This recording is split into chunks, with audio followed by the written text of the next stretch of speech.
Hello বন্ধুরা, আশা করি তোমরা সকলেই খুব ভালো আছো। আমিও বেশ ভালো আছি।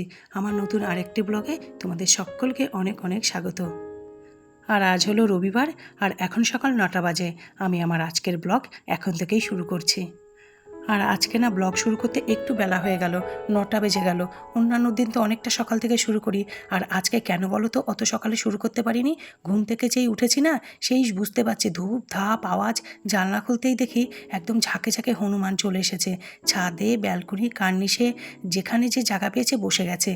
এবারে হনুমান ঠিক আছে, ওরা তো আসেই, কিন্তু কি কীর্তিটা করেছে জানো, ছাদের কল পুরো ভেঙে দিয়েছে, পুরো পাইপের ওখান থেকে ছাদের কলটা ভেঙে দিয়েছে।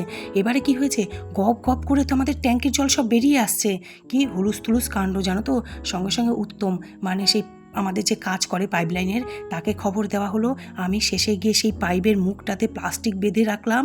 তারপর ও এসে ঠিক করলো, নতুন কল লাগালো আর কি। তারপর যেটুকু পাইপ ভেঙে গেছে সেটুকুও জুড়লো। তারপর গিয়ে সব পরিস্থিতি ঠিক হলো। মানে সেই সকালবেলা ঘুম থেকে উঠে জানো তো যা তা কাণ্ড। ওরা তো কিছুক্ষণ পর চলে গেল, কিন্তু যেটা করে দিয়ে গেল, ওই যে কলটাকে ভেঙে দিয়ে গেল একদম পাইপ থেকে, ওটা আবার ঠিক করতে হলো। আর তখন কি করব, তখন ভিডিও করব না এই পরিস্থিতি সামলাবো বলো। তাই জন্য আর সকাল থেকে আজকে ভিডিও করতে পারিনি। আর বর আজকে চিড়ে, আম, দই এগুলোই খেয়ে গেছে। আজকে জানো তো বরকে টিফিনও করে দিতে পারিনি। কিছুটা সময় ছিল, চাও বা ম্যাগি চট করে করে দিতে পারতাম, কিন্তু ওই বলে এত কম টাইমের মধ্যে করতে হবে না। আমি চিড়ে আমটাম খেয়ে যাচ্ছি, আর ওখানে গিয়ে রুটি বা কিছু খেয়ে নেবো দুপুরবেলা। এবারে ওদিকে সব কাজ সামলে দেখো আমি চলে এসেছি বাগানের এক কোণে মেহেন্দি পাতা তুলতে। আজকে তো আমি মেহেন্দি পাতা মাথায় দেবই দেবো, জানো তো কতগুলো দিন ধরে ভাবছি মেহেন্দি পাতা মাথায় দেবো, কিন্তু দেওয়াই হচ্ছে না। কি বলো তো, মেহেন্দি পাতা দিলে একটা তো উপকার হয় যে চুলটা ওঠা কম হয়, আর একটা ভীষণ ভালো উপকার হয়, সেটা হলো পাকা চুলগুলো লাল হয়ে যায়, আর কালো চুলগুলো তো কালোই থাকে। এতে কি হয় বলো তো, পাকা চুলগুলোতে যে চুলকানো ব্যাপারটা আছে না, সেটা হয় না। কারণ সত্যি কথা বলতে কি বলো তো, এরই মধ্যে না চুলের ফাঁকে ফাঁকে বেশ পাকা চুল গজিয়ে গেছে, আর সেগুলো যখন সাদা হয়ে যায় না, বীভৎস চুলকায় মাথা। আর এটা হলো আমার জুঁই ফুল গাছ, দেখেছো গোটা গাছটা ফুল এসে গেছে। আগে তো দেখিয়েছিলাম খুব ছোট ছোট কুঁড়ি, এখন দেখো সমস্ত কুঁড়ি ফুটতে শুরু করেছে, আর গাছটা কি সুন্দর লাগছে দেখতে। আর গোটা শীতকালটায় এই গাছটায় পাতা ঝরে জানো তো একটা শুকনো ডালের ঝাড়ি হয়ে পড়ে থাকে। এবার যাচ্ছি একটু অ্যালোভেরার পাতা নিয়ে আসতে। আজকে যখন মেহেন্দি পাতা দেবই, ভাবছি গুছিয়ে দেবো। তবু একটু টক দই থাকলে ভালো হতো, কিন্তু টক দই না ঘরে নেই, শেষ হয়ে গেছে। তাই জন্য ডিম আছে, ডিম, অ্যালোভেরা, মেহেন্দি পাতা সকল কিছু মিশিয়ে আজকে ভালো করে মাথায় দেবো। কারণ এই জিনিসগুলো কি বলো তো, অনেক সময় আছে যে সময় আছে, কিন্তু কুড়েমির জন্য মাথায় দেওয়াই হয় না। তাই ভাবলাম আজকে যখন দিচ্ছি, একদম ভালো করে যা যা ঘরে উপকরণ আছে, যা যা দেওয়া যায় আর কি চুলে, সব কিছু দিয়ে গুছিয়ে তারপর প্যাক বানিয়ে মাথায় দেবো। আর এই গরমের কটা দিন, এরপর যখন বর্ষা আসবে তখন যেন তো এই জিনিসগুলো আর দেওয়া যায় না, ঠান্ডা লেগে যায়। কারণ এই অ্যালোভেরা জেল, মেহেন্দি পাতা মারাত্মক ঠান্ডা। শীতকালে তো মাথায় দেওয়ার প্রশ্নই নেই, কিন্তু আমি দেখেছি বর্ষাকালেও না দেওয়া যায় না, ঠান্ডা লেগে যায় প্রচণ্ড। আর বন্ধুরা, আজ হলো ফাদার্স ডে, মানে বাবাদের দিন। তো বিশ্বের সকল বাবাদের আমার তরফ থেকে রইল আন্তরিক শুভেচ্ছা ও প্রণাম।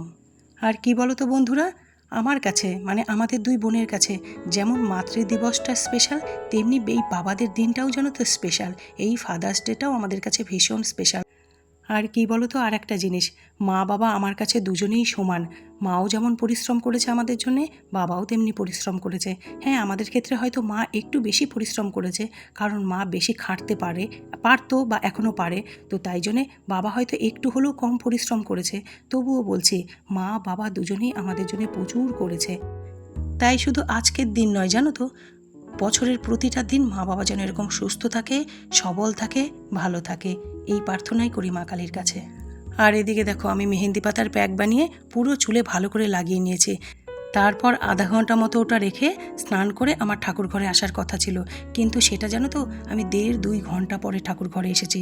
তার কারণ মাঝখানে চুমকি দিয়ে চলে এসেছিল। এবার চুমকি দিয়ে কাজ করলো, তারপর আমি স্নান করলাম, তারপর ঠাকুর ঘরে এলাম। তবে এখনই না শ্যাম্পু করিনি মাথা, ভালো করে ধুয়ে স্নান করে মাথায় তেল লাগিয়ে নিয়েছি। এই যে এখন পুজো করব, রান্না করব, কাজকর্ম সারবো, তারপর মাথা শ্যাম্পু করব।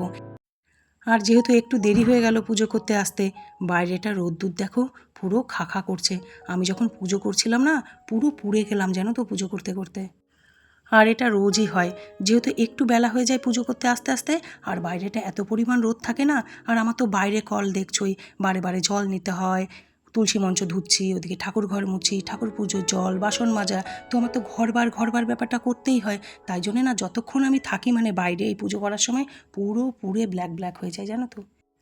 আজ মেয়েটারও না শরীরটা ভালো নেই, কাল রাত থেকেই ওর শরীরটা খারাপ করেছে, সর্দি হয়েছে, গলা জ্বালা করছিল, সেটা আজকে ভোরে না মানে রাত থেকেই জ্বরে পরিণত হয়ে গেছে। তবে এখন একটু ভালো আছে বলল। কি হয়েছে বলো তো, ওরা তো দোতলায় থাকে, এবার যেখানেই হোক দোতলার গরমটা দেখবে একটা আলাদা হয়ই। আর তারপর কি হয়, কাজকর্ম করে আর দৌড়ে গিয়ে তারপর এসি রুমে বসে পড়ে, এতে কি হয়েছে বলো তো, ঠান্ডা গরম লেগে গেছে ওর, আর সেটাই জ্বরে পরিণত হয়েছে।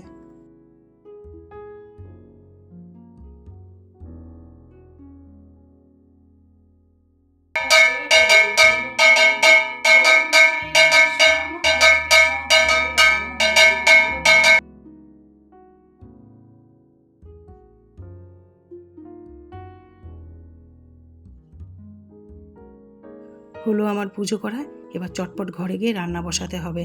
আর একটা জিনিস কি বলো তো, এখন না মা কালী রোজ দিন আম খাচ্ছে।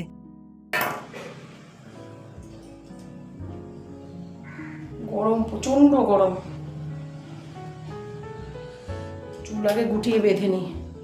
এই গরমটা জানো তো মেয়েটার লেগে গেছে, দোতলা ঘর তো প্রচণ্ড গরম হয়ে থাকে, তারপরে এসি ঘরে গিয়ে ঢুকে যায়, ঠান্ডা গরম লেগে গেছে মারাত্মকভাবে। আর এবারে আমি ভাত বসিয়ে দিয়েছি, ভাত বসিয়ে এই যে প্রসাদটা খেয়ে নিচ্ছি। আমি ছাড়া তো আর কেউ নেই ঘরে যে প্রসাদ খাবে, আর এটা যদি এখন রেখে দিই না, পরে জানো তো গলে থাকবে, ওটা আর খাওয়া যাবে না। আমার প্রসাদ খাওয়া তো হয়ে গেছে, আর ওদিকে আগেই ভাত বসিয়ে দিয়েছিলাম, ভাত ফুটতেও শুরু করেছে। এপাশে এবার সবজিটা আগে বসিয়ে দিচ্ছি। আজ করব পুঁই শাক আর আলুর তরকারি, আর ওদিকে করব ফলই মাছ। তবে এই পুঁই শাক আলুর তরকারির মধ্যে না একটু কুমড়ো, একটু বেগুন, একটু ঝিঙে এগুলো দিলে ভাল লাগতো, লাবড়া তরকারি আর কি যেটা হতো, কিন্তু ওগুলো না ঘরে নেই। আর এখন যেতে গেলে ওই বাজারটাতে যেতে হবে, আর এখন না এই মুহূর্তে সময়ও নেই যাওয়ার। তাই জন্য আমার কথা হলো, যেটা নেই সেটা নিয়ে ভেবো না, যেটা আছে সেটা দিয়েই সুন্দর করে কাজ চালাও। আর এই ব্যালেন্সটা জানো তো, শুধু আমি সবজি রান্নার মধ্যেই সীমাবদ্ধ নেই, মানে আমার জীবনে, আমি জীবনের প্রতিটা পদে যেটা পাইনি সেটা নিয়ে কখনো ভাবিনি, যেটা পেয়েছি সবসময় সেটা নিয়ে আঁকড়ে বেঁচে থাকতে চেয়েছি এবং ভালো থাকতে চেয়েছি, এবং আমি ভালো আছিও। তাই জন্য জানো তো, হয়তো আমি সেই সময়ে অনেক কিছু পাইনি, কিন্তু এই সময়ে, বয়সের এই সময় এসে আমি আবার অনেক কিছু পাচ্ছি। ওই যে ধৈর্যটা সবসময় রাখতে হয়। আর বন্ধুরা কি বলো তো, কখনোই যেন তো ধৈর্য হারা হতে নেই, আর অসৎ পথে তো কখনো যেতেই নেই। কখনো অধৈর্য আর অসৎ পথ, চঞ্চল মন সমস্যার সমাধান হতে পারে না। সমস্যার সমাধান একটাই হলো, ধৈর্য রাখো, সৎ থাকো, শান্ত থাকো আর পরিশ্রম করো। একদিন না একদিন তার ফল তুমি পাবেই পাবে।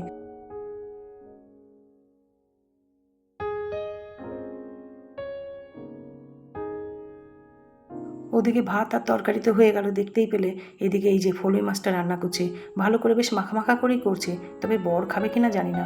কী বলো তো, মুখে বলবে কাটা মাছ, ছোটো মাছ খুব ভালো, কিন্তু খুব যে বেশি ভালো খেতে পারে বা খেতে পছন্দ করে তা কিন্তু নয়।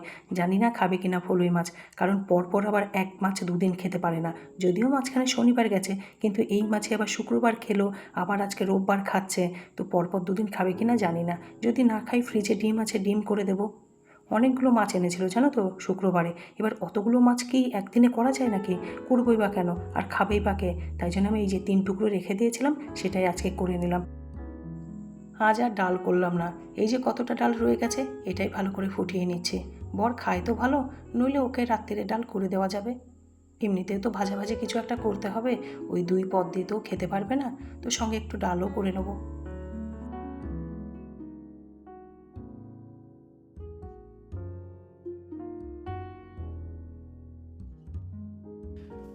বন্ধুরা, এখানে আমার রান্না কমপ্লিট, রান্নাঘরও পরিষ্কার করে নিয়েছি। আর চলো তোমাদেরকে দেখাই আজকে কি কি রান্না করেছি। এই যে এখানে পুঁই শাকের তরকারি, আলু দিয়ে পুঁই শাক দিয়ে করেছি। এইখানে ভাত, এটা একদম গরম, ধোয়া উঠছে। এই যে এখানে ফলি মাছের পাতলা ঝোল করেছি আলু দিয়ে।